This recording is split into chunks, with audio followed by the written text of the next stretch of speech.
प्रदूषण की real time information के लिए आज ही स्काईमेट AQI ऐप डाउनलोड करें और अपनों की सेहत का रखें ख्याल। नमस्ते दोस्तों, स्काईमेट वेदर में आपका स्वागत है। मैं हूं महेश पलावत। इस वीडियो में हम स्काईमेट के द्वारा मानसून फोरकास्ट की बात करेंगे। 2022 में मानसून कैसा रहने वाला है, ये आज स्काईमेट ने प्रेडिक्शन किया है। हालांकि ये डिटेल प्रेडिक्शन नहीं है, केवल एक अंदाजा बताया गया है कि इस बार मानसून नॉर्मल रहने की उम्मीद है। पिछले 2 सालों से आपने देखा होगा कि लानीना का इम्पैक्ट था। लानीना के कारण क्या था कि मानसून सामान्य से ज्यादा था और काफी अच्छा मानसून रहा था। बारिश पूरे भारत में बहुत अच्छी देखने को मिली थी और अब ये तीसरा साल है जो लगातार लानीना का एपिसोड दिखाई दे रहा है। लेकिन क्योंकि इस समय जो इक्वेटोरियल इंडियन ओशन है, इक्वेटोरियल पैसिफिक ओशन है, वहां पर सी सरफेस टेम्परेचर, समुद्री सतह के तापमान अब धीरे धीरे बढ़ेंगे। हालांकि अभी भी लानीना कंडीशन बनी हुई है, लेकिन ये जो लानीना कंडीशन है ये मार्च या अप्रैल तक रहेगी। उसके बाद धीरे धीरे ये एंसो न्यूट्रल कंडीशन की तरफ अग्रसर होगा। यानी कि एंसो न्यूट्रल कंडीशन का मतलब है कि जो पैसिफिक, ईस्टर्न पैसिफिक ओशन में या पूर्वी प्रशांत महासागर में जो समुद्री सतह के तापमान जब सामान्य से 5.5 ऊपर या 0.5 डिग्री नीचे के रेंज में रहते हैं, उसको न्यूट्रल कंडीशन कहते हैं। अगर लगातार ये एपिसोड रहता है, ओवरलैपिंग 3 महीने का जो एपिसोड है, तो उसको ये कहते हैं कि ये एंसो न्यूट्रल कंडीशन है। तो न्यूट्रल कंडीशन हो या लानीना कंडीशन हो तो मानसून की बारिश ठीक होती है। खास करके लानीना जब होता है तो भारतीय मानसून काफी अच्छा होता है और न्यूट्रल कंडीशन में भी बहुत ज्यादा कमी नहीं आती।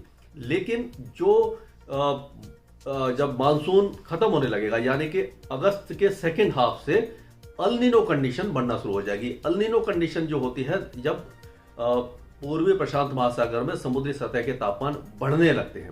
अभी तो कम है, तो लानीना कंडीशन बनी हुई है, फिर न्यूट्रल कंडीशन आएगी। उसके बाद मानसून के आखिर में फिर जब अल नीनो कंडीशन बनना शुरू हो जाएगी तो उसके कारण बारिश की गतिविधियां कम हो सकती हैं। तो अभी का अंदाज ये है कि जो लॉन्ग पीरियड एवरेज होता है, यानी 1 जून से लेकर के 17 सितंबर तक, यानी वैसे तो 30 सितंबर तक होता है जो पूरा मानसून को काउंट किया जाता है, तो वो जो टोटल रेनफॉल होती है वो 880.6 मिलीमीटर होती है, जिसको लॉन्ग पीरियड एवरेज कहा जाता है। तो इसका 96% से लेकर के 104% जो होता है वो नॉर्मल कैटेगरी में आता है। तो हमें उम्मीद है कि इस बार मानसून नॉर्मल कैटेगरी में ही रहेगा।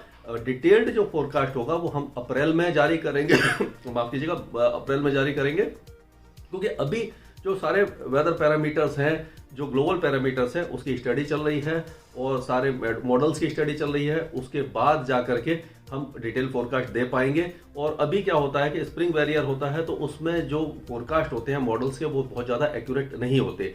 तो एक बार मैं आपको सादा शब्दों में, यानी आसान शब्दों में समझाने की कोशिश करता हूं कि लानीना, अल नीनो और न्यूट्रल कंडीशन क्या होता है। जो ये अल नीनो और लानीना एक ग्लोबल वेदर को, यानी कि मौसम को प्रभावित करने वाले कारक होते हैं।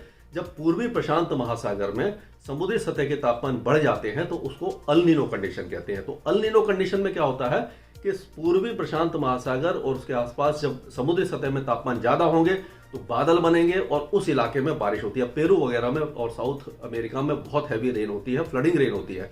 और क्योंकि वहां तापमान ज्यादा होते हैं तो जो पश्चिमी प्रशांत महासागर है वहां और बंगाल की खाड़ी, इस इलाके में जो समुद्री सतह के तापमान कम होते हैं, तो यहाँ बादल कम बनते हैं और कम वेदर सिस्टम बनते हैं, यानी cyclone, low pressure area, depression कम बनते हैं। तो हमारा जो मानसून है, south west monsoon, south east Asia का, वो कमजोर हो जाता है। लेकिन जब लानीना कंडीशन होती है तो पश्चिमी प्रशांत महासागर और बंगाल की खाड़ी, इस इलाके में गर्मी ज्यादा होती है, समुद्री सतह के तापमान ज्यादा होते हैं, तो बादल ज्यादा बनते हैं और बारिश बहुत अच्छी होती है। तो लानीना में हमारा मानसून काफी अच्छा होता है। तो पिछले 2 सालों में लानीना था, इसीलिए मानसून बहुत अच्छा था।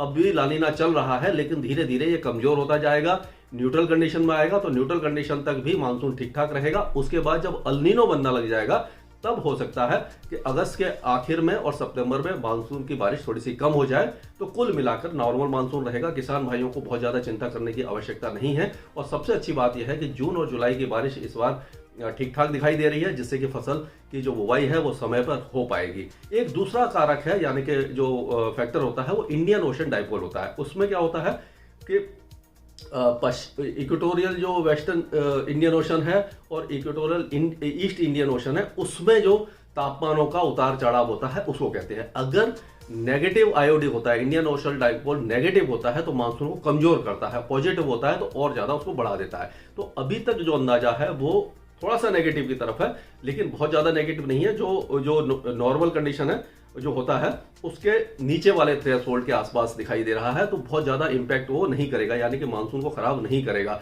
तो हमें ऐसा उम्मीद नहीं है कि मानसून सामान्य से कम होगा या सामान्य से बहुत ज्यादा होगा।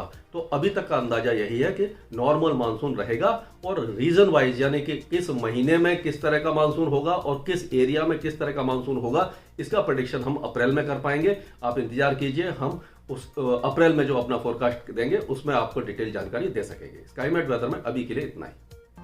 मौसम से जुड़ी जानकारी और लाइव मौसम खबरों के लिए हमारे YouTube चैनल को सब्सक्राइब करें और बेल आइकॉन दबाकर हर अपडेट पर रखें नजर।